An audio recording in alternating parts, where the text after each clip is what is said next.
kanya umuntu wese uri gufungura ibitangazamakuru hirya no hino ku isi ari kuhitabona ko nta kindi kiri kuvugwa usibye ko isi yose ifite ubwoba bwo kuba intambara y'isi yose ya gatatu ishobora kuba yatangirira hagati ya Pakistan n'Ubuhinde.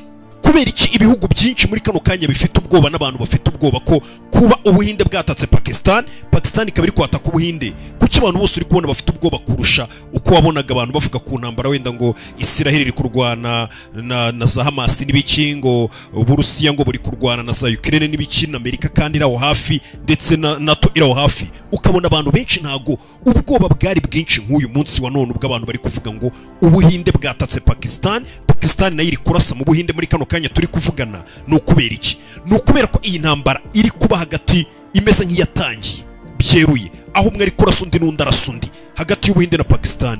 Ni ukubera ko ibi bihugu byombi inzigo bifitanye, urwango bifitanye ni urwango ruhoraho, kandi bino bihugu byombi bitunze bino bisasu twita ngo ni bomba atomike cyangwa se bino bisasu bya kirimbuzi, kandi ni ukuvuga ngo bose bashizeho umurongo ntarengwa. By'umwihariko igihugu cyashyizeho umurongo w'umutuku utagomba kurengwa ukaba warenzwe ni Pakistan yashyizeho umurongo utukura iravuga ngo ibi n'ibindi buze gukunyuriramo nibiramuka bikozwe ku butaka bwacu cyangwa se ku gihugu cyacu cya Pakistan, twiteguye kuzahita turekura bino bisasu bya kirimbuzi. Ubuhinde na Pakistan ni ibihugu bihambaye cyane mu byerekeranye n'ikoranabuhanga cyangwa se mu byerekeranye noneho n'intwaro za kirimbuzi, kuko niyo bari kubara ibihugu bifite ibisirikare bikomeye bya mbere ku isi mu 10 bya mbere bya bihugu biza hafi cyane, hakivaho bya bihugu bindi muzi, ibindi bihugu bikurikira bitunze bitwaro bya kirimbuzi kandi byenda kunganya ibyo bitwaro bya kirimbuzi n'Ubuhinde na Pakistan. Ibi byose byatangiye ku itariki 22 z'ukwezi kwa kane ejo bundi, ukwezi gushize kwa ukwezi kwa kane, ngira ngo bwaciyemo nk'ibyumweru bibiri. Icyo gihe agace ko mu Buhinde karatatswe ariko gakontororwa n'igisata cyo ku Buhinde ubwo ni Kashmir. Buriya Ubuhinde na Pakistan iteka bahora bapfa intara ya Kashmir. Iyo ntara ya Kashmir bapfa baje kuyibagabanya, baravuga bati Kashmir ni nini cyane nyine, baravuga ati igice kimwe cya Kashmir kizajya kiyoborwa na Pakistan, ikindi gice kiyoborwe n'Ubuhinde, ariko n'ubundi uhora inzangano zihora zibamo bavuga ngo na kira gice gifite n'Ubuhinde turagishaka, natwe kira gice cyatwaye na Pakistan cya Kashmir turagishaka, kuko Kashmir ubundi impamvu wumva banayirwanira cyane ni agace gakungahaye keza cyane ku buryo isi yose idatinya kuvuga ko Kashmir ubundi ari ryo juru ryo ku isi cyangwa se ariyo paradizo yo ku isi. Ni ahantu hasa neza, hari imisozi idasanzwe. Ibi byose kugira ngo tubisobanukirwe by'Ubuhinde Pakistan, wakuze wumva ngo Ubuhinde na Pakistan birangana, Kashmir barayipfa, ubundi bano bantu urwangano rwabo rwatangiye gute? Kugira ngo iyi nkuru yisobanukirwe neza wakomeje kubona ku bitangazamakuru byinshi hirya no hino, birasaba ko ngusubiza inyuma mu mateka.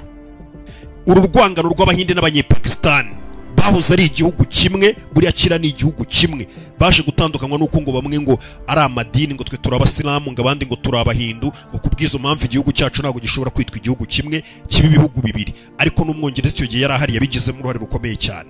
Ikigiye gukorwa rero ni iki? Kugira ngo usobanukirwe intambara ya Pakistan n'Ubuhinde uri kubona muri kano kanya hahiye hagurumanye, birasaba ko mbanza nkagusubiza inyuma mu mateka tukareba Ubuhinde, inzangano n'intambara bagiye barwana na Pakistan, ninde wiyenzaga, ninde mubi, ninde ukunze kugaruka ku bikorwa by'iterabwoba, ese ninde ushyigikiye undi. Ikindi kintu ugomba kumenya, Ubushinwa intambara bwaje kuyigaragaramo ko buri mu babiri inyuma bitewe n'ibibazo bagiye bagirana na Leta Zunze Ubumwe za Amerika.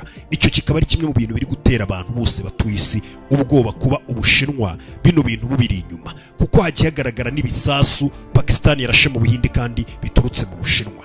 Hano rero muri kumvuna, reka ntangirire mu mateka kugira ngo tuze kugera uyu munsi wa none aho urugamba rugeze, tunazi ngo ubundi bano bantu bapfiki ko bari igihugu kimwe bari abavandimwe. Ninde wakomeje kwiyenza ku wundi cyane? Kora subscribe aho hasi nze tubyinjiremo neza. Hashize iminsi 2 Shua tangawizi. Shua tangawizi ni icyanga gicyaha icyaka, wasomye wahora asobetse imbaraga n'imbaduko, hehe n'imihangayiko, uwo ntuzamwumvana umufuke ahubwo ahorana ubushake bwo kwegera amezi. Shua tangawizi iri mu icupa ryiza kandi rifunze neza, ikoze muri tangawizi yunganiwe n'ubuhanga yengamwe, ari nabyo byatumye ihabwa ikirango cy'ubuziranenge. Twese rero dusangira iki kinyobwa kiduha agaciro kandi ku giciro kitatugoye. Abadusanga tubasanganize Shua tangawizi, bityo twubaka yubaka ubusabane n'ubucuti budasaza, iboneka mu gihugu hose. Wifuza kurangura cyangwa guhagararira Shuwa Tangawizi, telefone ni 0783075778. Uguza byinshi kandi turamutwaza. Shuwa Tangawizi, dusangire ubu buryohe. Niba hari ushaka kwereka ibitangaza byakozwe n'abantu hano ku isi, mwereka umwambaro wambaye wakozwe n'abantu bo muri Bangladesh, uyu munsi ukaba wambaye uri hano mu Rwanda. Ikanya mu nyanja z'isi haba hari ibihumbi by'ubwato bwikoreye toni zirenga miliyari 10 z'ibicuruzwa biva hariho hose ku isi bijye hirya no hino ku isi. Uku niko Global Shippers igeze ibicuruzwa ku bayigirira icyizere, bakayituma mu bihugu nk'Ubushinwa, Ubuhindi, Turukiye, Ubuyapani, Leta Zunze Ubumwe za Amerika. Bafasha abantu kandi kugura ibicuruzwa bitandukanye kuri internet ku mbuga nka Amazon, Alibaba, eBay n'izindi. Iyo batumye ushobora kubaha avance ya 50% andi ukazayishyura nyuma.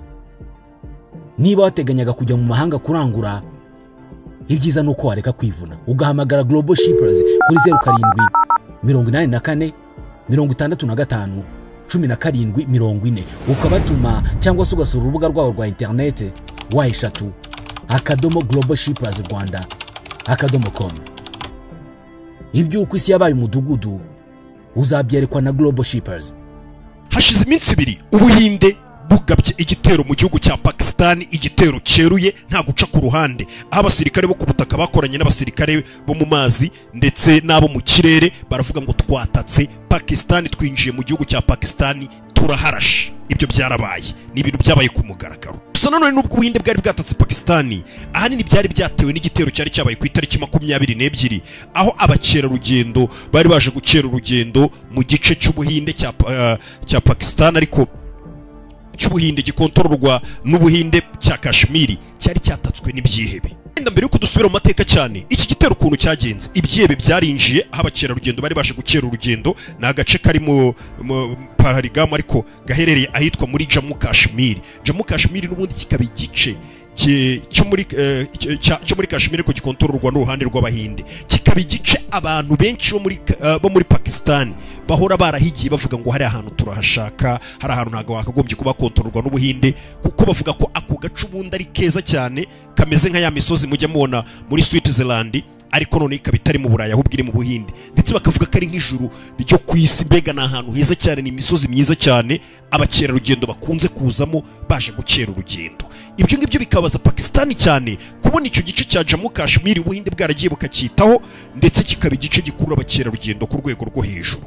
Ku itariki 22 z'ukwezi kwa kane n'ukwezi tuvuyemo, ibyihebe byaraje biturutse muri Pakistan byinjira muri aka gace, bisanga abakerarugendo bari bahari, barimo abagore, abana n'abagabo babo n'abari baje gukera urugendo.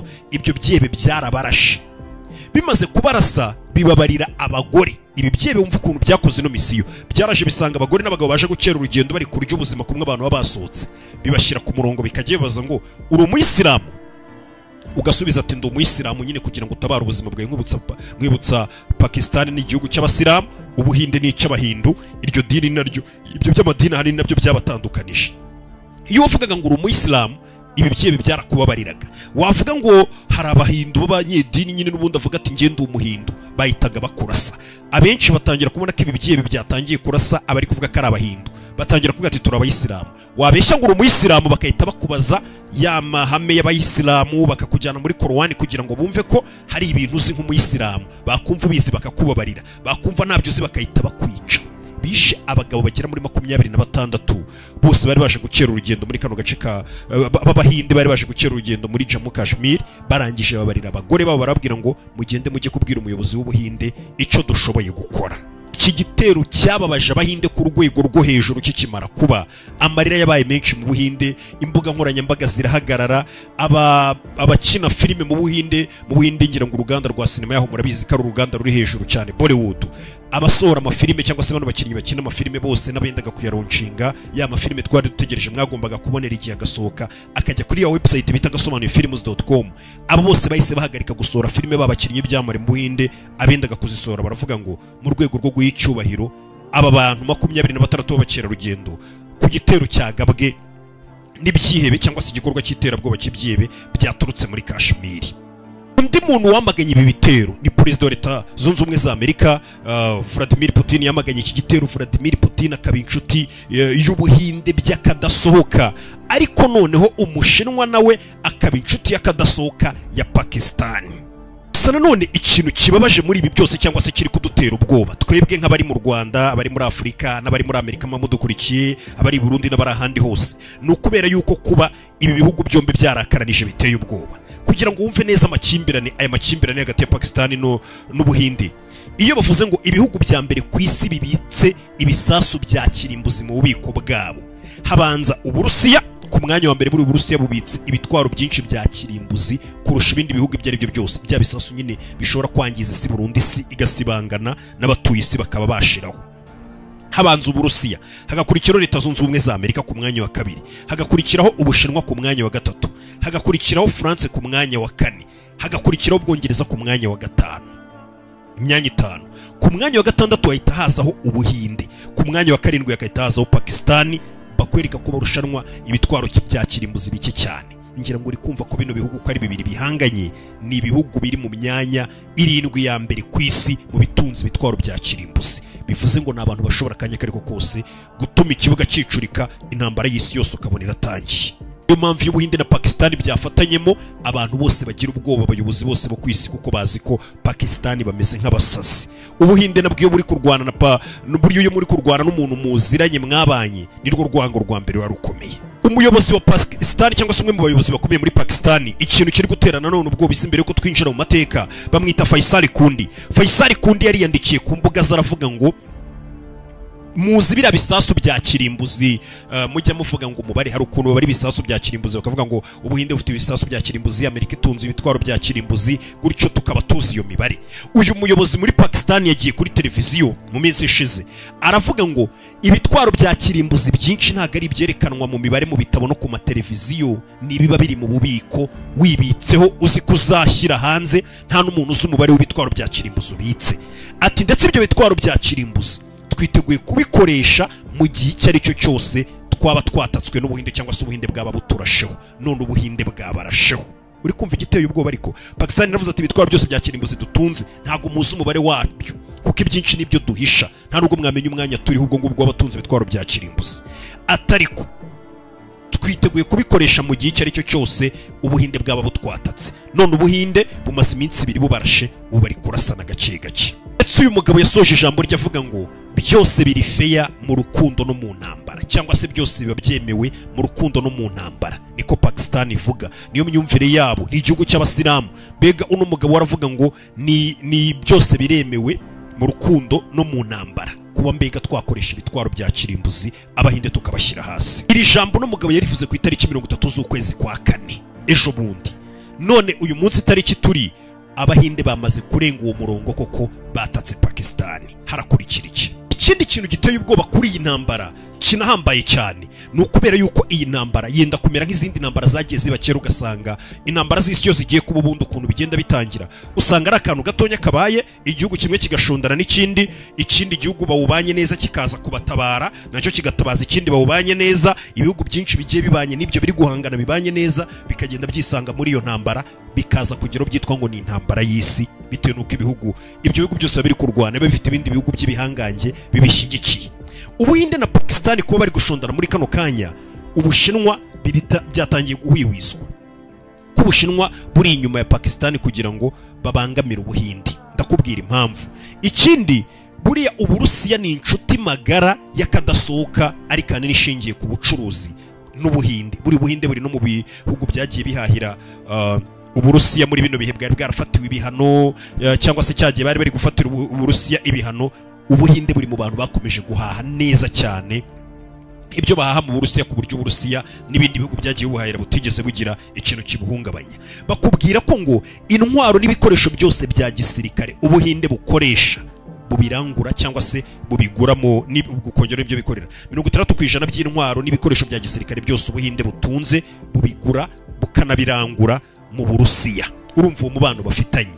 Bakubwira ko peteroli, ibikomoka kuri peteroli cyangwa se amavuta muri rusange, amavuta 40% Uburusiya bugurisha nako Ubuhinde bukoresha 40% buyarangura mu Burusiya.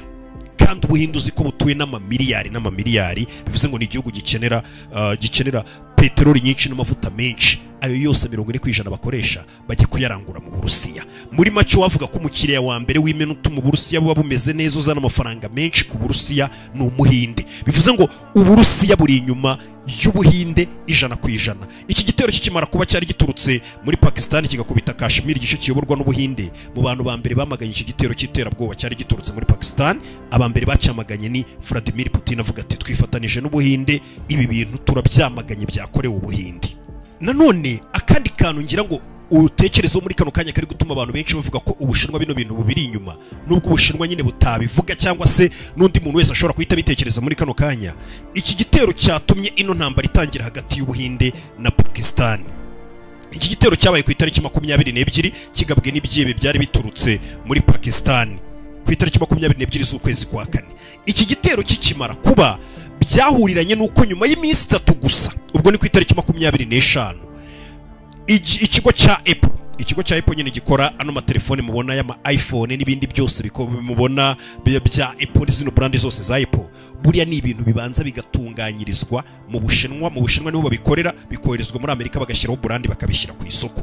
Ariko ku itariki 25 z'ukwezi kwa kane, nyuma y'iminsi 3 kino gitero cyatangije ino ntambara kibaye muri Kashmir, ikigo cya Apple cyahise kiza mu Bushinwa kirababwira ngo urabizi deal cyangwa se business twagiranaga yo gukora telefone za Apple zingana na miliyoni 60, telefone miliyoni 60, iyo deal turayibambuye, tugiye kujya tuzikoreshereza izo telefone zino za iPhone dutunze, tugiye kujya tuzikoreshereza mu Buhinde, naho iyi service bayidukorera neza. Bivuze ngo Ubushinwa ba Apple yabwambuye deal y'amatelefone angana na miliyoni 60 babakoreraga, bayijyana ku Bahinde ku itariki 25 z'ukwezi kwa kane, ubwo n'ukwezi gushize. Hashize iminsi mike HP, Dell nabo bahise baza, ibyo bigo bahise baza mu Bushinwa barabwira ngo natwe ibyo mwadukoreraga ibyo bikoresho byose bya electronic bya HP na Dell tubikuye mu Bushinwa, iyi deal tuyijyanye mu Bahinde. Bivuze ngo Umushinwa yarafitiye umujinya Ubuhinde. Urumva umuntu abakiriya bawe batangiye kuza bakakwambura deal zose bakoreraga bakazishyira ikindi gihugu, icyo gihugu ntago wabura kukirakarira.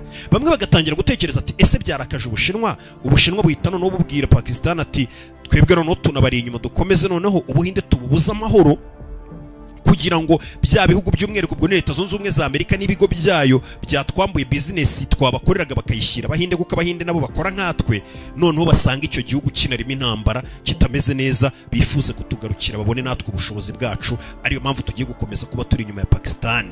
Ayo makuru ntago aremezwa, ni kwa kundi nyine muba murebera ibintu mukavuga ati bishoboka ko ariko bigiye kugenda. Bitewe n'iki, ibisasu byarashuye umunsi mu Buhinde bivuye muri Pakistan, birashwe na leta ya Pakistan, byari ibisasu bifite brand yo mu Bushinwa, byaturutse mu Bushinwa, byakorewe mu Bushinwa. Gusa nanone ahangaha niyo ngiye kuba mfatiye pause gatonya, ngira ngo nabanje gutinda muri ibi bintu biri kuba muri kano kanya, ariko n'ubundi ndibuze kubigarukaho nyuma. Ariko reka tugaruke kuri ya mateka nakubwiraga. Ubundi kubera iki Ubuhinde na Pakistan bangana cyane kuri uru rwego? Kuki twese twakuze tubyumva ibyo bintu ko Ubuhinde na Pakistan ari nk'injangwe n'imbeba bangana ku rwego rwo hejuru? Ibi byatangiye ryari? Ibi byatangiye mu mwaka w'1947 Ubwongereza bwafashe icyemezo cyo kuvuga ngo Ubuhinde, igihugu cy'Ubuhinde tukigabanyijemo kabiri. Ubwongereza nibwo bwari bwarakolonije Ubuhinde, ariko Ubwongereza bugiye gutanga independence kugira ngo Ubuhinde bwigenge, byaje kuba ngombwa ko Ubwongereza bugaruka bucamo ibice. Abahinde baravuga ati iki kibaye igihugu kwacyo, n'iki kibaye igihugu kwacyo. Icyo gihe Pakistan cyari igice gituwe na benshi n'uyu munsi n'Abasilamu. Baravuga ati Abasilamu rero kuko musigaye mushondana n'abasenga bino bigirwamana cyangwa se abitwa ngo n'Abahindu, tugiye kubacamo ibice bibiri. Ubuhinde busigare bwitwa Ubuhinde, ariko Abasilamu bakatirweho igice kinini cyabo, nabo bitwe igihugu cyabo cya Pakistan, Abasilamu bajya kwabo. Ubwongereza nibwo bwabagabanije. Kugira ngo iyi nkuru nigeze gusa nk'uyibakoreraho, icyo gihe ubwo bavugaga ngo Ubuhinde bubaye ibihugu bibiri, tugiye gutanga independence ku bihugu bibiri, habe igihugu cya Pakistan gituwe n'Abasilamu abenshi n'Abahinde basenga cyangwa se bari mu idini ry'Abahindu bagumana igihugu cyitwa Ubuhinde. Icyo gihe habaye impfu nyinshi cyane, aho babara ko hagati ya 1.1 million na 2 million z'abaturage icyo gihe bapfuye bagapfira muri uko kwimuka. Kubera iki? Nimba baje bakavuga ati igihugu cy'Ubuhinde cyari kinini cyane, bagikasemo ibice bibiri, n'ubu n'uruhugu runini cyane. muri ubu buzima turimo bwo mu kinyejana cya 21, aho kubaho neza ari inzozi n'intego bya buri wese, aho bose batuye mu nzu zisa zimwe zubatse kimwe nk'aho zubatswe n'umuntu umwe, ukeneye kubaho mu mwihariko. Ukeneye inzu yubakanye itandukaniro mu bwiza no mu gukomera. Mu yandi magambo, ukeneye Mess Limited. Turi kompanyi y'impuguke mu gushushanya cyangwa se gukora imbata z'inzu, kuzubaka, gutunganya imbere mu nzu zo guturamo n'izo gukoreramo, finissage n'ibindi byose bigendana n'ubwubatsi. Byose tubikora vuba kandi mu bwiza bwinshi cyane. Twubaka inzu nziza haba mu mujyi wa Kigali n'ahandi hose mu gihugu. Kubera ko intego yacu ari ubunyangamugayo, hari abantu benshi twubakira badahari, baba batuye mu mahanga cyangwa se kure mu turere. Akazi ka Mess Limited ni ukubaka inzu yishimirwa n'uyituyemo, kandi ubwo bwiza no gukomera kwayo ikazabigumana kugera mu gisekuru gikurikiyeho. Wowe utubwira igitekerezo cy'inzu wifuza, tukagufasha kuyishushanya no kuyubaka. Igitekerezo cyawe tugiye isura ikunogeye. Mess Limited ikorera mu mujyi wa Kigali ku Muhima mu nyubako ya Akagera Business Group, ni munsi ya Banque Populaire iruhande rwa Vision Fund. Dukorera muri floor ya 2. Duhamagare kuri 07 27 73 0860 cyangwa usura urubuga rwacu rwa internet wa@mess.rawa. Wowe uratubwira inzu urota, ubundi tuyubake.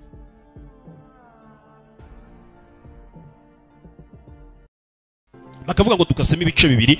Ubwo no kuhita bavuga direct bakakubwira ngo nimba we wari wituriye mu Buhinde bakaba bafasha ikindi gihugu ikindi gice bakacyita Pakistan. Ubwo no kuvuga ngo ubutaka wari ufite, amazu wari ufite, ibyo wari utunze byose ugomba gushaka ukuntu uhita ubikura muri icyo gice cyari cyasigaye cyitwa Ubuhinde, kuko uri umuyisilamu, ukahita ushaka ukuntu wimuka ukajya hahandi babimuriye kandi nta kintu wafite. Urumva byari n'igihe byasabaga ko bakwica bakabikwambura bakavuga ati mwebwe abasilamu mwamaze koherezwa hepfiriya mu gihugu cyanyu cyitwa Pakistan, mutuvire hano. Ubwo bari ku ruhande rwa Pakistan nabo b'abahindu basenga byaba Imana bakahita nabo bashobora kubagirira nabi cyangwa se bakabakuramo, mukagenda mutiteguye. Abapfiriye mu ngendo babara ko iryo yimuka ryabaye hagati ya Pakistan n'abahindu, bamwe bajya muri Pakistan abandi bajya mu Buhinde bitewe n'uruhande wari uriho n'idini wasengeragaho. Bivugwa ko ngo abagera kuri 1,500,000 na 2,000,000 bapfuye. Hari benshi mu Bahinde uyu munsi ababarirwa mu gice cy'Ubuhinde bari batuye muri Pakistan, umunsi bacamo igice abasekuru babo bakahasiga imitungo myinshi cyane, kuko bababwiye ngo abatari abayisilamu ntabwo mwongera gutura hano, birasaba ko muzamuka mukajya mu Buhinde. Ibyo ngibyo nabwo nabo mu Buhinde bamanutse muri Pakistan bagasiga ibyabo nyine, cyangwa se n'imiryango yabo igapfira muri ayo makimbirane. Ugasanga umuntu yari umusilamu ariko ababarizwa muri rya dini ry'abahindu bari kubica, babarizwa ku idini ry'abahindu nabo abasilamu bari kubica. Ibyo byose urwo rwango nuko rwagiye rutangira, ku buryo bamwe bavuga ati bari abantu baratwiciye, abandi bavuga ati bari abantu baratwiciye. Kino gice cyatwaye ubukungu bw'abakurambere, bari abatwaye ubukungu bw'abakurambere. Nuko nguko urwango rwatangiye gake gake. Muri uko kugabana igihugu rero bakagabana Pakistan n'Ubuhinde bukaguma bwitwa Ubuhinde, hari igice kinini byagoranye ko kiza kugabanwa, ni igice bitaga ngo ni Kashmir. Kashmir byabananiye kuyigabana. Bavuga ko Kashmir igomba kuguma ari igihugu cyigenga. Icyo gihe Ubuhinde bwabaye Ubuhinde, Pakistan hasigaramo urundi ruca runini ruri hagati yabo rubahuza rwitwa ngo ni Kashmir. Iyo Kashmir babuze uko bayigabana, icyo gihe iguma yigenga kuko yari iyobowe n'umwami bitaga ngo ni Maharaja, cyangwa se Maharaja n'ubundi ni titire baha buri mwami wese muri biriya bihugu, ariko n'ubundi izina rye babwitaga ngo ni Hari Singh, niwe wasigaye n'ubundi ayoboye Kashmir. Icyo gihe none ikindi cyaje kubavanga ni iki rero. Icyo gihe Kashmir impamvu bananiwe kuyigabana, Kashmir yari ituwe n'abayisilamu benshi, cyane icyo gihe ubwo bagabanaga Pakistan n'Ubuhinde. Ariko nanone nubwo Kashmir yari iyobowe nako yari ituwemo n'abaturage benshi b'abayisilamu, umuyobozi wayo yari umuhindu. Urumva aho byabacangiye. Ni igihugu ubundi cyakagombye kwita cyitwa, na agace kagombaga ubundi kwita kajya kuri Pakistan kuko kari gatuye n'abayisilamu benshi, ariko umuyobozi umwami wari ukayoboye yari umuhindu asenga byabigirwamana by'abahindu cyangwa se za mana zabo z'abahindu. Icyo gihe rero byaragoranye, Kashmir iguma yigenga. Ndetse uwo mwami wari uyoboye Kashmir Maharaja we yaravuze ngo Pakistan yagiye ukwayo, Ubuhinde bwagiye ukwabo, twebwe Kashmir turaza gukomeza twigenga. Ubuhinde burabyemera ntibwabigiraho ikibazo kuko n'ubundi babonaga ko Kashmir yobowe n'uwo mu bwoko bwabo umuhindu cyangwa se bahuje imyemerere icyo basenga. Ubuhinde rero bwatangiye kubangamirwa n'iki no kubona Kashmir bari baretse ngo yigenge iyoborwe na Maharaja Hari Singh, bagiye kubona abanyepakistani batangiye kuyataka cya gihugu cy'abayisilamu cyangwa se b'abayisilamu benshi batangiye kwishakamo abasirikare n'inyeshyamba zabo kugira ngo batake Kashmir bayifate bayigarurire, kuko Pakistan yaravugaga ngo Kashmir impamvu tugomba kuyishimuta tukayambura ubwigenge nuko ituwe n'abayisilamu benshi tutitaye ko iyobowe n'umuhinde cyangwa se n'umuntu wo mu basenga rya dini ry'abahindu.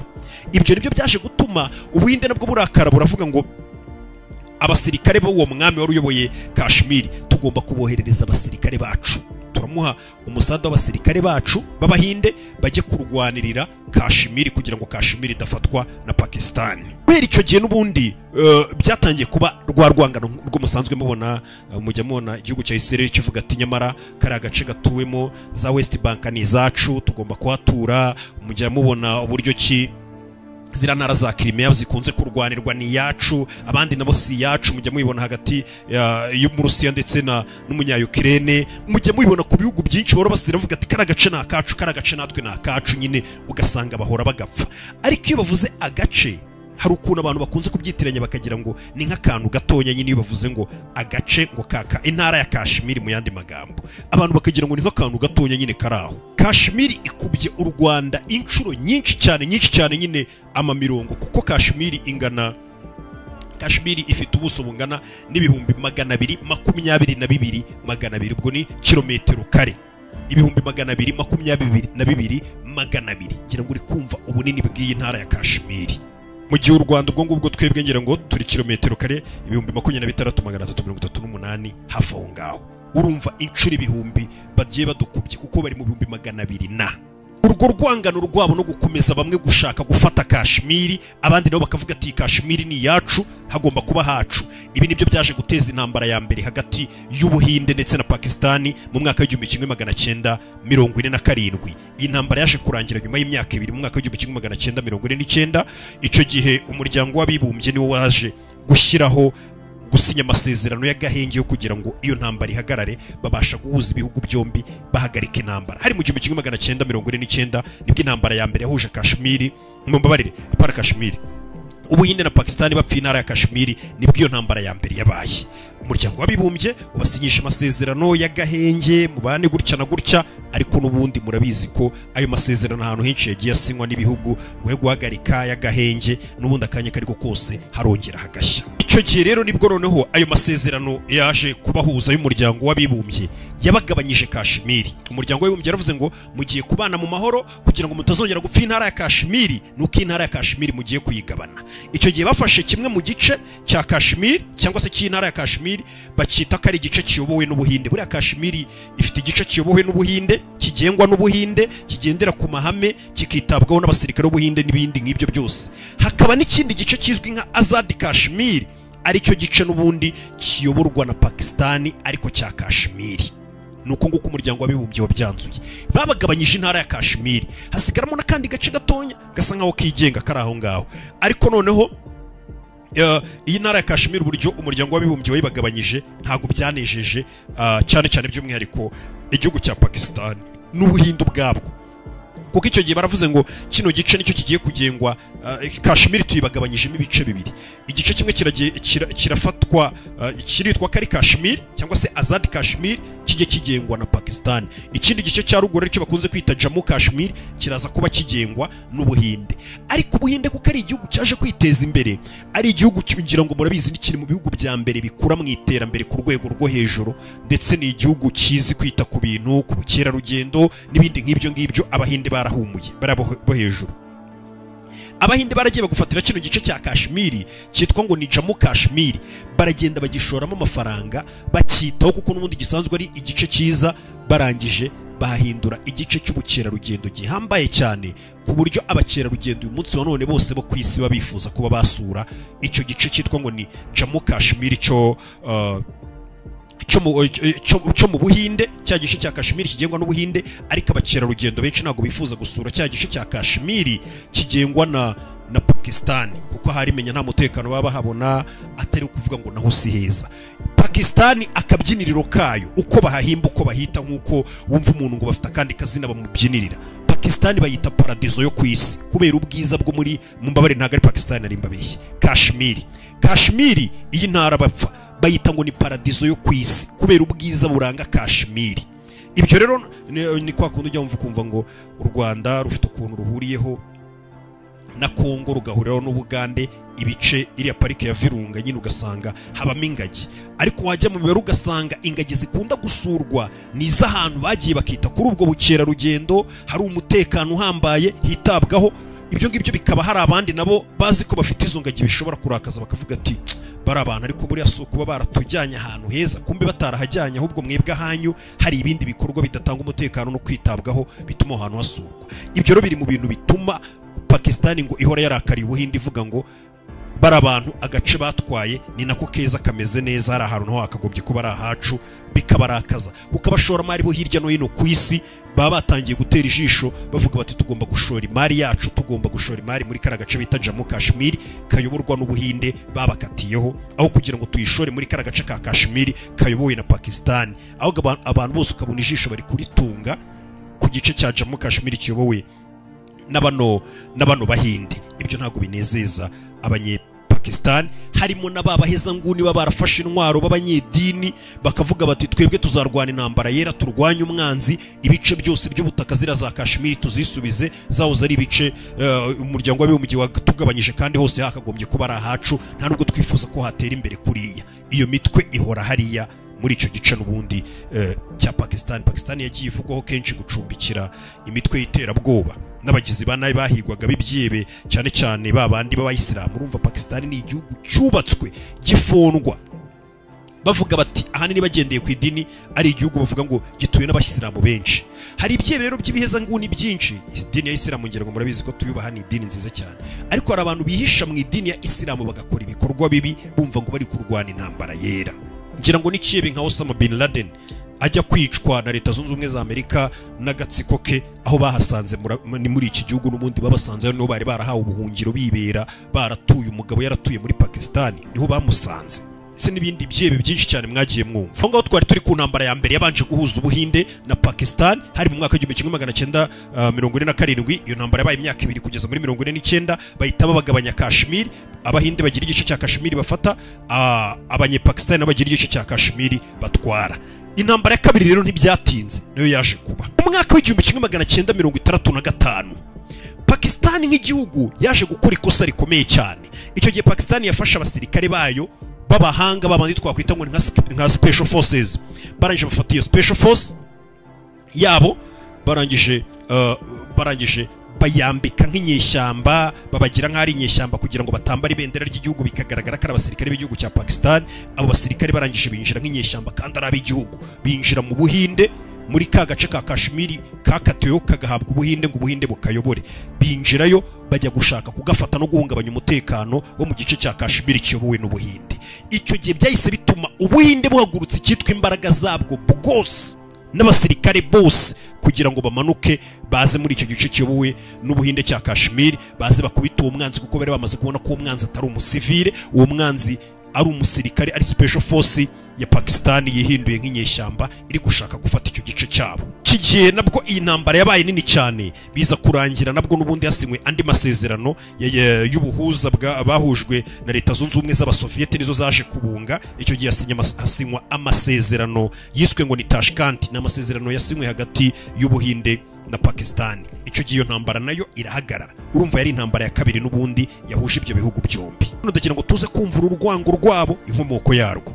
Icyo gihe nubwo Leta Zunze Ubumwe z'Abasoviyete zari zimaze kubunga, byaje gutuma Ubuhinde bwari bwatatswe bashaka kubutwarira bumwe mu buce bwayo ngo bayambure cya gice cyayo cya Kashmir.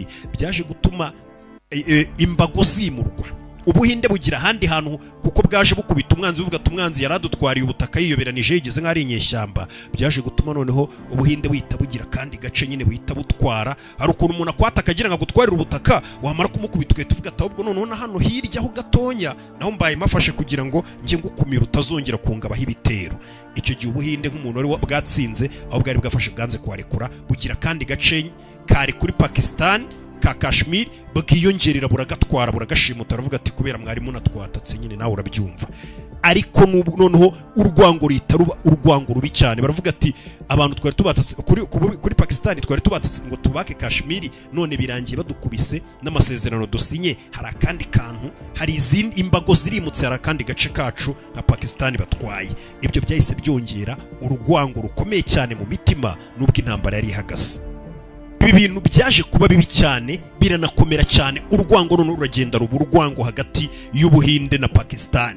Uzi none ikintu cyatumye urwango rwiyongera kugeza uyu munsi wa none, icyo gihe cya gihugu twari twarumvishe ngo cyitwa ngo ni Pakistan cyari cyarahawe ubwigenge, hari abandi bantu baje kugikomokaho bitwa ngo ni Bangladesh. Bangladesh burano yahoze iri kuri Pakistan, ariko inyeshyamba za Pakistan zifashijwemo n'abasirikare b'Ubuhinde, bafashijwemo n'igihugu cy'Ubuhinde cyabateye inkunga, cyarababwiye ngo mwitandukanye ariko na Pakistan mwishingira igihugu cyanyu cyitwe Bangladesh. Ibyo bintu byababaje abanyepakistan. Urumva nta kagambane bakorewe. Bamwe mu bantu batashyigikiye politiki ya Pakistan barigaragambije, ngira ngo mujye mubibona hari ukuntu abene gihugu bigaragambye ugasanga baravuze ati dufatwa n'uburenganzira bwacu nitubuhabwa. Mujye mubona nka M23 igivuga ati ariko urabizi tugiye no gufata hano hantu tunahiyoborere kuko ubutegetsi buriho bwa Kongo budufata nabi.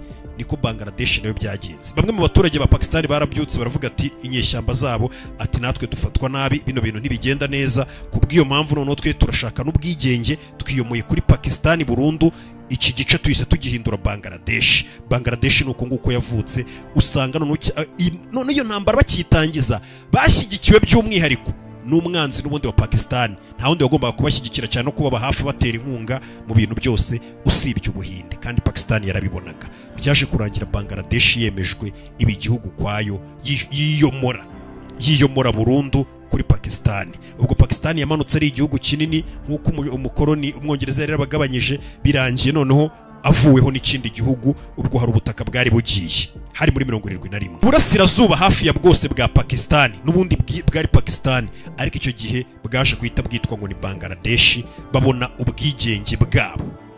Bavuga ko mu mateka igisebo cya mbere Pakistan ikimwaro, na n'uyu munsi Pakistan bana nacyo, abayobozi babo, abana babo, abazabakomokaho. Pakistan nicyo gisebo cya mbere, iyo bakibutse bicara bakarira buri muntu wese muri Pakistan, ngo nicyo gisebo cya mbere bagize, by'umwihariko abanyepolitike. Bivuga ko ngo umunsi igice cy'uburasirazuba bwa Pakistan kiyomoraho gifashijwemo n'Abahinde bakagiha ubwigenge kikitwa ngo ni Bangladesh, icyo gihe ngo abasirikare ba Pakistan barasebye. Urumva bakubiswe n'inyeshyamba, ariko inyeshyamba kugukubita ikakwambura ubutaka, bikarangira ubwo butaka ibuherewe ubwigenge bukitwa igihugu, witwaga ngo uri igihugu, ubusebye nk'igihugu muri rusange.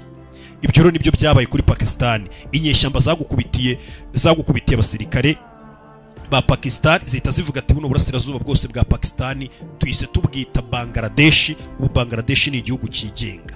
Akandi kabazo kabayemo kagasebo gakomeye cyane, abasirikare bagera ku 90,000 ba Pakistan, 90,000 uri kubyumva, ariko abasirikare 90,000 ba Pakistan bamanitse intwaro, bamanika amaboko, bayoboka inyeshyamba.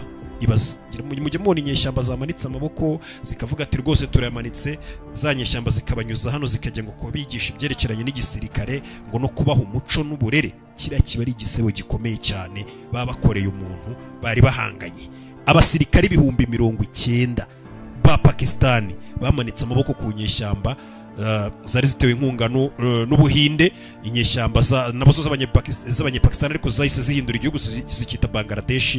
Abasirikare 90,000 ba Pakistan bamanitse intwaro, baca bugufi, babakubita utuntu tw'udushyi mu mugongo nka tumwe mwagiye mubona, bahita babajyana nyine bajya muri Bangladesh. Icyo cyari igisebo gikomeye cyane, ku gihugu cya Pakistan. Ni ikindi cyuma bari bajombwe mu rubavu n'Ubuhinde, inyeshyamba zafashijwe n'Ubuhinde. Ndi kugira ngo ngunyurire mu urwango rw'aba bantu urwumve neza. Ibi byarakomeje biteza urwangano hagati yabo. Mu mwaka w'1999 haje kuba indi ntambara idasanzwe. Niyo ntambara uzabona kenshi bakunze kuvuga, niyo uzabona bakina mu mafilime by'umwihariko. Iyo ntambara bayise ngo ni Kargil cyangwa se Kargil War. Ni intambara yabaye mu gace n'ubundi bita Kargil, n'ubundi byatewe na Pakistan. Pakistan n'ubundi yazamutse abasirikare bayo biyoberanije bigize nk'ari abasivile cyangwa inyeshyamba n'imitwe yigenga yitwaje intwaro ishaka kwigarura Kargil. Iyi ntara ya Kargil barayigarura, kano gace ka Kargil kakaba kari gasanzwe ari mu gace ka Kashmir kayoborwa n'Ubuhinde. Icyo gihe Ubuhinde bwarabatatse bugukubitira umunyepakistani paka bumwambura kano gace ka Kargil. Ariko iyo bavuze zimwe mu ntambara ziteye ubwoba zabaye cyangwa se zarwaniwe ahantu hadasanzwe, iyi ntambara ya Kargil bakunze kuyigarukaho, kuko iyi ntambara yabereye ku butumburuke budasanzwe mu misozi. Umunyepakistani yaraje kugira mu misozi ifite ubutumburuke byo hejuru cyane, ha hantu hakonje cyane bakubwira ngo muri iyi misozi niyo ari muri cya gihe twita ngo ni mu mpeshyi yarashyushye, ni muri sama ho ubukonje bwaho buba buri ku rwego rwo hejuru, neje ziri kugwa, ubwo nibwo baba bari muri sama. Noneho iyo bari muri bya bihe twita ngo by'ubukonje baba bageze muri za -40 gutyo n'ibindi. Icyo gihe iyi ntambara kugira ngo Umuhinde azigarurire kano gace byaramugoye cyane, kuko umwanzi yari yamaze gufata imisozi yo hejuru. Kugira ngo uzazamukane umuntu uturutse hasi uzamufatane umusozi, icyo gihe biragusaba kugira ngo iyo ntambara uzayirebe neza muri filime zakinwe n'uwitwa Amitabh Bachchan ndetse n'uyu mugabo bita ngo ni Hrithik Roshan. Kugira ngo iyo filime uyibone neza biraza gusaba ko tuyishyira ku gasobanuyefilms.com, ni website wishyura 7,000 ukajya ureba gasobanuye buri kwezi, ureba gasobanuye, ureba filime zisobanuye. Ababizi barabizi kuko iyo website yacururizwa ibyishimo, nta nubwo ari filime hanini zicuruzwaho. Ubwo wabasha kubona neza ukuntu byari ibibazo bikomeye cyane kugira ngo Ubuhinde butsinde ino ntambara ya Kargil, bongere bisubize ahantu habo, bisubiza imipaka yabo, bisubiza ubutaka bwabo bwa Kashmir, agace n'ubundi kayoborwa. Urumva inshuro umunyepakistani yaramaze gutsindwa n'Umuhinde ni nyinshi, kandi umunyepakistani ari we wiyenjeje avuga ati ndashaka kwisubiza kariya gace, bikarangira atsinzwe n'Umuhinde. Kongeraho igisebo Ubuhinde buhora bubasebya buri gihe, uzareba mu filime yabo no kugaragaza kuno gutsindwa kw'abanyepakistani. Izi nshuro zose umunyepakistani yiyenjeje bakamukubita. Abahinde buri munsi yo basohoye filime na leta imenamo bish kugira ngo izo filime bakomeze bazikine bagaragaza ukuntu Pakistan yiyenje, bijye mu mateka, bajye bakomeza babashinyagurira ukuntu biyenje, bakomeza babakubita, babambura ibice byabo, bakomeza babakubita. Ibyo byose bikomeza kugenda birakaza bano bantu b'abanyedini bacu b'abayisilamu bo muri Pakistan birakariye, kubera n'ubundi icyo gisebo babana nacyo. Mu mwaka wa 2001 Pakistan yashoye amafaranga ibitero by'abagizi ba nabi by'ibyebe. Mu mwaka wa 2001 ibyebe byatatse inteko ishinga amategeko y'Ubuhinde. Ndagira ngo ugende nkumvisha ibitero byagiye bigabwa ku Buhinde bikozwe na Pakistan kubera umujinya Pakistan bafitiye. Ibyebe byo muri Pakistan biba binashyigikiye, binacumbikirwa nyine buriya ibyebe byaturutse mu gihugu cyawe bikajya kwataka ikindi gihugu, gute ibyebe ubyemera biba ku butaka bwawe nuko ubishyigikiye. Ibyebe mu mwaka wa 2001 byaturutse muri Pakistan bijya kwataka inteko ishinga amategeko y'Ubuhinde, birahaturitse. Icyo gihe habuze gato ngo bibemo intambara noneho y'amateka ya burundu hagati y'Ubuhinde na Pakistan. Mu mwaka wa 2008 haje kugabwa igitero n'ubundi mu Buhinde, ni ibitero n'ubundi by'agatsiko kitwa ngo ni Al-Taibi cyangwa se ni ibyebe n'ubundi byo muri Pakistan, bivugwa ko byari bishyigikiye na leta ya Pakistan n'ubundi. Mu mwaka wa 2008 ibyo byebe biturutse muri Pakistan byagabye ibitero ahantu henshi hagiye hatandukanye mu Buhinde, abagera ku bantu 170 baricwa. Ndetse icyo gihe imwe muri hoteli n'agace gasurwa cyane, hoteli yitwa Taj Mahal, iyo hoteli yaje kwatakwa n'ibi byihebe, hapfiramo Abahinde benshi cyane. Ngira ngo hari amafilime bajya bikina umujyi muyareba cyane cyane ubwo baguze abonema ku gasobanuyefilms.com cyangwa twandikire tuyabari komande. Icyo gihe iyo hoteli bita Taj Mahal yaje kwatakwa by'umwihariko n'ubundi n'ibi byihebe mu mwaka wa 2008. Ni igitero kibi cyane cyaje gishegesha kino gihugu cy'Ubuhinde, ndetse ibyo byebe n'ubundi byari biturutse muri Pakistan. Urumva iyo myaka yose ibitero Pakistan n'ibyo biturutse muri Pakistan byagiye bigaba ku Buhinde. Mu mwaka wa 2019 mwabonye ibitero byakubiswa yitwa Puwama, ni ibitero by'ubwiyahuzi n'ibisasu bya kirimbuzi byaturikijwe n'ubundi mu Buhinde bikozwe n'ibyo biturutse muri Pakistan. Icyo gihe hapfuye abasirikare b'Ubuhinde bagera kuri 40 bishwe n'ibyebe byo muri Pakistan. Ibitero nk'ibi ngibi byagabwaga n'ubundi ku Buhinde, hari ukuntu Buhinde bwanyuzagamo bukaba bwahita bubataka bukoresheje nk'indege, indege zikajya guturitsa bimwe mu birindiro by'ibyo byihebe byabaga by'igitero biri muri bino bice n'ubundi bya Pakistan ugasanga ubuhinde nabwo burarashe. Ngira ngo urebye ibyo bitero byonyine ubwabyo giye nkubwira wenda dushobora kuzafatira umwanya tukabijya muri detail agatero ku kandi igitero ku kindi n'uburyo byagiye bihagarukamo n'uburyo abantu bagiye bapfamo, urabyumva ko Pakistan n'ibye bituruka muri Pakistan bikunze kuza mu buhinde guturitsa abantu, guhungabanya umutekano w'abahinde. Tuvuga ko nanone ngo ubuhinde kubera kubona urwango bari bafitiwe na Pakistan nabo bose nta numwe na kukunda undi, ni ibibazo bahora mubona ko urwango rwo rurahari rukomeye cyane kandi rukomoka mu mateka. Mu mwaka wa 1974 abahinde basuzumye ibitwaro byabo bya kirimbuzi, ni ibitwaro bya kirimbuzi cyangwa se ni isuzumwa ryiswe ngo ni Smiling Buddha, bagaragariza mbega gusuzuma ibyo bitwaro bya kirimbuzi kwari nko kubwira abanzi babo ngo mwabibonye ko ibitwaro bya kirimbuzi noneho biri mu bubiko bwacu, mwibeshye tubereke. Icyo gihe ubuhinde muri 74 ni kera byaragaragaye ko ubuhinde butunze ibitwaro bya kirimbuzi. Ni mu gihe ibitwaro bya kirimbuzi byavuga ko bitunzwe n'ibihugu bike cyane, bike bishoboka. Ubuhinde muri 74 byaragaragaye, isuzumwa ryarakoze bigaragara ko ubuhinde butunze ibitwaro bya kirimbuzi ubwo hakorwaga isuzumwa rya Smiling Buddha.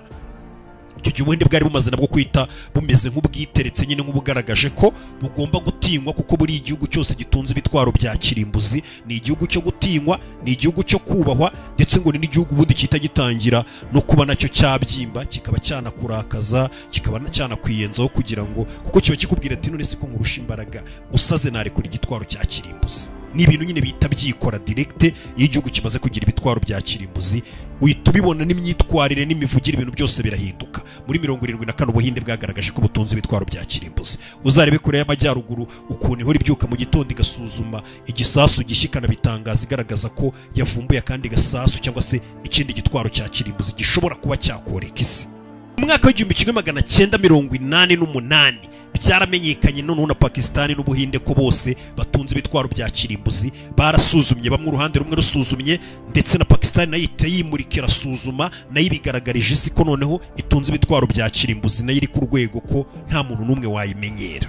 Ibyo bituma Pakistan iza ku mwanya wa 7 mu bihugu bya mbere ku isi bitunze ibitwaro bya kirimbuzi. Kugeza mu mwaka wa 1998 byari ubwoba no guhora ibihugu n'amahanga bigerageza kunga Pakistan n'ubuhinde no kubaturisha no kubasinyisha amasezerano bababwira ngo mutubabarire, turabona urwangano mwangana ruteye ubwoba, mutubabarire muzakoresha bino bitwaro bya kirimbuzi. Kuko buriya urwango ruri hagati y'ubuhinde na Pakistan bitandukanye na rwa rwango musanzwe mubona rw'ibindi bihugu ng'intambaranga iki gihugu cyatatse iki. Niyo mpamvu ubona abantu bafite ubwoba, aba n'abantu baziranye, n'abantu babavandimwe, ni igihugu kimwe cyacitsemo ibice bibiri bikiza kuvamo n'ikindi cya Bangladesh.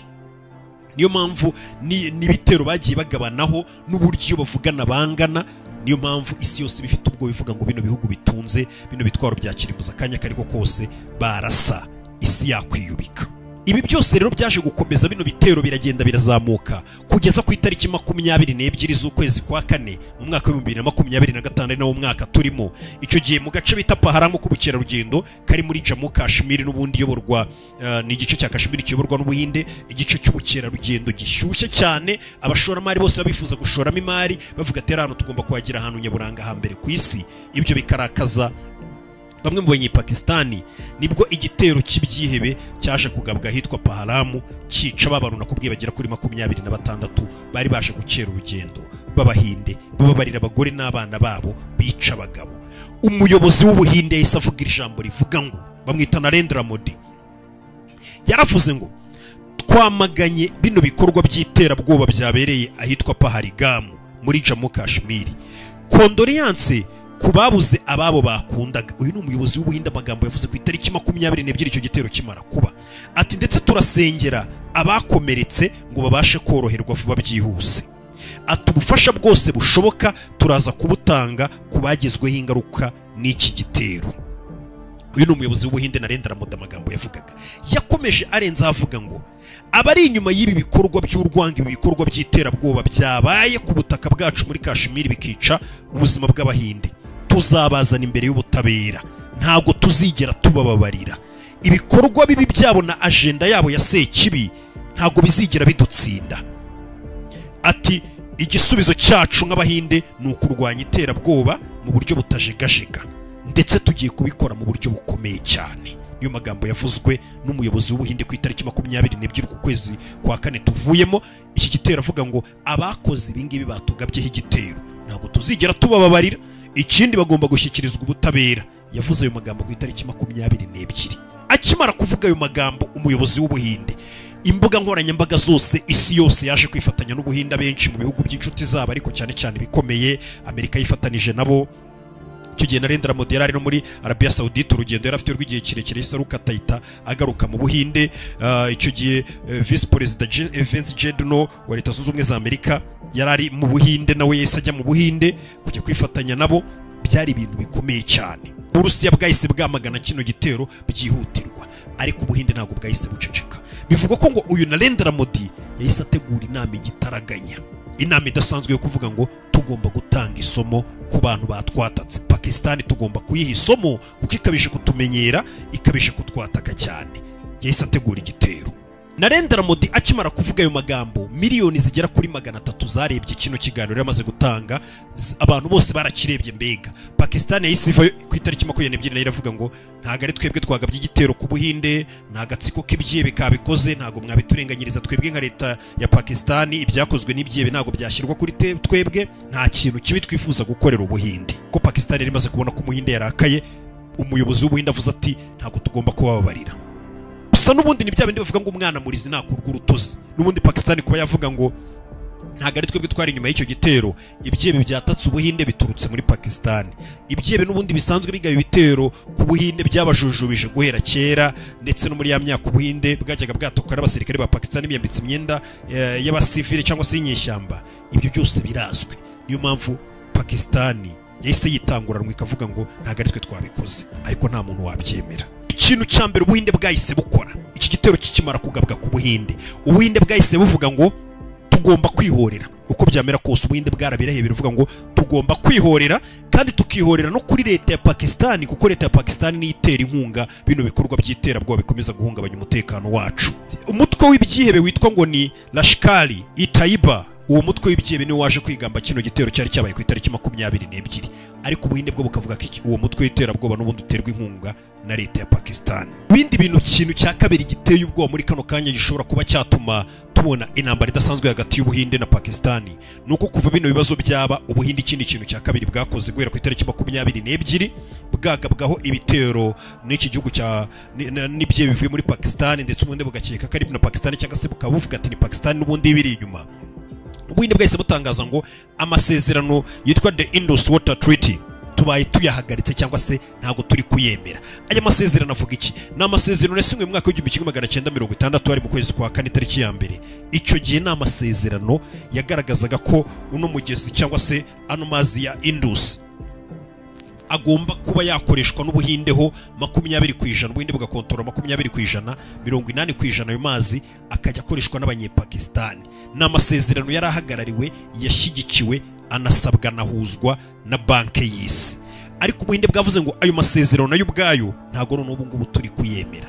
Bivuze ngo akanya kari kose Ubuhinde bushobora kuba bwakwivanga muri iki kibazo cy'amazi. Bivuga ko aya mazi yo muri Indus cyangwa se amasezerano ya Indus Water Treaty na amazi afatiye runini kino gihugu cya Pakistan, ku buryo bavuga ko abanyepakistani 9 mu 10 bose bakoresha kuri aya mazi, yaba mu buhinzi, yaba mu mazi yo kunywa n'ibindi byose. Bivuze ngo ni n'ikintu Pakistan yashyizeho umurongo utukurira, tangaza ngo mu bintu byatuma dukoresha ibitwaro bya kirimbuzi dufite mu bubiko turasa Ubuhinde, nuko Ubuhinde bwagerageza kubangamira no kuboroka amasezerano yitwa ngo ni The Indus Water Treaty, cyangwa se n'amasezerano y'uburyo amazi ava mu Buhinde agenda ajya muri Pakistan, mbega ku buryo n'umugezi cyangwa se urekura amazi angana na 80% bigomba gukoreshwa na Pakistan, 20 gakoreshwa n'Ubuhinde. Bivuze ngo Ubuhinde nta kintu bwaba n'Abapakistan nta kintu yabifite ku byerekeranye n'amazi, cyaba ari ikibazo gikomeye cyane. Bivuze ngo Ubuhinde none bwamaze kuvuga ko ayo masezerano butari kuyaha agaciro. N'amasezerano yasimwe mu 1960, n'amasezerano Pakistan ivuga ko uwayabangamira wese wayivangamo Pakistan yakwitegura kuba yakoresha ibitwaro bya kirimbuzi. Ibyo nabyo bikongera bigatera ubwoba isi kwa Pakistan. Aka kanya hari umurongo yashyizeho umutuku wamaze kurengwa. ndetse nanone ikindi kintu cyahise kiba kuva kino gitero cyaba, Ubuhinde bwahise bufunga imipaka yabuhuzaga na Pakistani. Ubuhinde buravuga ngo n'abantu bafite ubwenegihugu bwa Pakistani mwese murasabwa guhita mudusohokera mu gihugu mugaco mugasubira iwanyu muri Pakistani. Ikindi gari ya moshi, amabisi byavaga mu Buhinde bijya muri Pakistani n'ibyavaga muri Pakistani bijya mu Buhinde byahagaritswe. Sibyo gusa kandi Pakistani yamaze n'Ubuhinde, Ubuhinde bwahise buhagarika ingendo z'indege zose zavaga mu Buhinde zijya muri Pakistani. Pakistani n'Ubuhinde buriya ni nk'umuryango, nta muntu usanga mu Buhinde adafite umuryango muri Pakistani cyangwa muri Pakistani adafite umuryango mu Buhinde, bafite ukuntu n'ubundi ari abantu bamwe n'umuvandimwe. Ariko izo ngendo z'indege zahagaritswe burundu. Ikirere kikaba bavuga ko gishobora kuzongera gufungurwa ku itariki 24 z'ukwezi kwa gatanu cyangwa se bikanakomeza ntibifungurwe nonaha. Ndetse ibyambu cyangwa se umwaro yahuzaga amato yavaga mu Buhinde na y'ubucuruzi ay'ingendo n'ibindi byose yavaga mu Buhinde yekeza muri Pakistani nayo yabaye ahagaritse izo ngendo, ndetse nta n'amato akwiye kuva muri Pakistani yongera kwinjira mu Buhinde muri kano kanya. Ndetse Ubuhinde bwamaze no guhagarika viza zose z'abaturage baturukaga muri Pakistani binjira mu Buhinde. Nta muntu ugomba guturuka muri Pakistani ubu ngubu yinjira mu Buhinde, na viza zo kwivuza kuko Ubuhinde buri bufite ubuvuzi buravanze cyane. Hari abanyepakistani benshi cyane bajyaga baje kwivuza mu Buhinde kandi urumva bazanye amafaranga yabo, ariko abo nabo bahagaritswe. Nta munyepakistani ugomba kongera kuza kwivuriza mu Buhinde. Urumva aho ngaho baba bakomye mu nkokora ari ukuntu igihugu cya Pakistani nacyo baba batakigiriye neza na gato. Ikindi, iki gitero kuva cyaba ku itariki 22 ibihugu byombi kugira ngo ubone ko byarakaye byombi byamaze guhagarika, byose byamaze n'ubundi guhagarika, byahise bihagarika abadiplomate cyangwa se bano bakora muri za ambasade bose. Abo mu Buhinde batashye, abo muri Pakistani nabo bataha iwabo. YouTube yo mu Buhinde, buriya Ubuhinde bukunze gukonsoma content nyinshi cyane zo muri Pakistani gutyo kuko Abahinde ni benshi cyane, ariko ubu tuvugana YouTube channel zose zo muri Pakistani zamaze gufungwa mu Buhinde, ntago ziri kurebwa. Mbega umubano wahagaritswe burundu. Sibyo gusa kandi muri Kashmir Ubuhinde bwamaze guta muri yombi abagera ku bihumbi 200 bakekwaho iterabwoba. Uri kumva icyo kintu ariko b'Abanyepakistani. Ubuhinde bwahise bufunga abagera ku 200 muri Kashmir bubakekaho b'Abanyepakistani bubakekaho iterabwoba. Si icyo gusa kandi Ubuhinde bwanasenye ingo nyinshi, amazu menshi muri Kashmir, buvuga ko ayo mazu bukeka ko yakorerwagamo iterabwoba cyangwa se yaratuwe n'ibyihebe.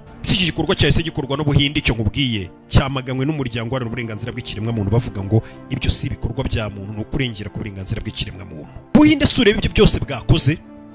Pakistani yashyizeho imirongo. Hari ibintu Pakistani, buriya Pakistani n'abantu bisari rwose bariseriye cyane, bavuga ati twebwe iki kintu twagikora. Pakistani nacyo ni igihugu giteye imbere, ni n'igihugu cyiza cyane, ngira ngo kubagiye muri Pakistani murabizi. Pakistani rero yashyizeho amahame yabo atagomba kurengwa. Pakistani buriya yashyizeho ikintu twakwita nka renga nkumene. Kuva kera ntago ari ibintu bashyizeho nonaha. Hari amahame Pakistani yashyize iravuga ngo iyi ni imirongo itukura, umunsi Ubuhinde bwayirenze tuzaburashisha ibitwaro bya kirimbuzi cyangwa se tuzajya mu ntambara y'ibisasu bya kirimbuzi. Muri ayo mahame ya mbere harimo nk'ari amasezerano kubwiraga ya Indus Water Treaty y'amazi. Ku munsi Ubuhinde bwayarenzeho yasigwe muri 60 bahujwe na banki y'isi. Pakistani yiteguye kwita irasa Ubuhinde iko bakajya mu ntambara y'ibitwaro bya kirimbuzi, kuko n'ubundi umunyepakistani naho yabasigaye, kuko abanyepakistani 9 ku 10 bakoresha ari amazi. Nanone icyerekeranye no kuba Ubuhinde bwakongera kurenga cyangwa se bwakwimura imbibi bugafata ubutaka bwa Pakistani, cyane cyane muri Kashmir aho babagabanyije, wenda Ubuhinde bukarenga bukavuga ngo dufasha no kuri buriya butaka mu gice cya Kashmir ariko kiyoborwa na Pakistani. Iwo nawo ni umurongo utukura Pakistani yita ngo igomba kwita ikoresha ibitwaro bya kirimbuzi. Bindi bavuze ni ukuba bakwataka cyangwa se barimbura ibikorwa bya gisirikare bya Pakistani, nko Ubuhinde bwaza bukarasa ibikorwa bya gisirikare bya Pakistani, kuba baza bakabangamira no gushaka guhungabanya ubukungu burundu bwa Pakistani, kuba bashaka gukuraho ubuyobozi buriho, ndetse no kuba bashaka gucamo no guteza imidugararo hagati mu Banyepakistani. Ibyo biri mu mirongo itukura Pakistani yashyize ivuga ngo twahita turashisha misile cyangwa se bino bitwaro bya kirimbuzi bimwe bitemewe utarabona birashishwa kuva wamenya ubwenge. Uheruka kumva za Hiroshima na Nagasaki. Ibyo bitwaro bibirenzeho kubirusha binahambaye kubera iterambere tugezeho, nibyo ngo Pakistani igomba kwita ikoresha yataka Ubuhinde. Ibyo byose nuramuka ubirebye nibyo Ubuhinde bwafatiye ibihano Pakistan cyangwa se nibyo bari kubakora. Bahagaritse ibintu byose, ingendo zose byabahuzaga byose Ubuhinde buri kubikora. Noneho by'umwihariko Ubuhinde bwagabye igitero kidasanzwe hashize iminsi 2. Ubuhinde bugabye igitero bishe ngo ni Operation Sindoor. Iyi ni operasiyo yateguye n'umuyobozi w'Ubuhinde, ategura icyitwa ngo Operation Sindoor yo kugira ngo batake muri Pakistan kubera bira bikorwa by'iterabwoba. Iyi Operation Sindoor kwari ukwihorera ku gitero aho Ubuhinde bwagabye igitero kuri Pakistan. Ariko iyi Operation Sindoor ntabwo nayishyira muri iki kiganiro, ndaza kuyikora ukwayo. Nicyo kiganiro kiri buze gukurikira uburyo cy'Ubuhinde bwatatsemo Pakistan bukabukubita koko bukahagaba ibitero mu bice bigiye bitandukanye n'uburyo misiyo yateguwemo, intwaro bakoresheje, icyari kigamijwe. Ariko Pakistan nayo tayari yamaze kongera kwihorera uyu munsi turi kuvugana. Iyo Operation Sindoor iri gusingizwa hirya no hino, birasaba ko tuyikorera ikiganiro cyayo naho intambara igeze muri kano kanya. Ahari nagira ngo tubanze twumve inzigo n'inkomoko y'urwango y'ibi bihugu byombi, kugira ngo nitugera kuri Operation Sindoor aho Ubuhinde bwihoreye bukataka muri Pakistan bukagaba igitero simusiga, cyari igitero kidasanzwe. Ndetse na Pakistan ikaba muri kano kanya iri kubarashisha ibisasu byakorewe mu Bushinwa. Ari nayo mpamvu ari kuvuga ati Umushinwa afatanije na Pakistan. Ndetse ibyo ngibyo bigahita bituma igihugu nka Iran cyagize ubwoba bwacyo. Iran yagize ubwoba n'ubwa mbere ngo babonye Iran yagize ubwoba. Iran iri kwinginga itakamba ivuga ati turi inshuti z'Ubuhinde, turi inshuti za Pakistan, mutubabarire mwirwana, bino bintu bishobora kuba bibi cyane. Akanya kariko kose bishobora kuba byafamo intambara itarigeze ibaho, ikaba yaba intambara ya 3 y'isi. Ibi ngibi ndaje tubikorera Operation Sindoor yakomeje kuvugisha abantu hirya no hino ku isi. Nicyo kiganiro kiri bukurikire. Kora subscribe, ndaje twirebere.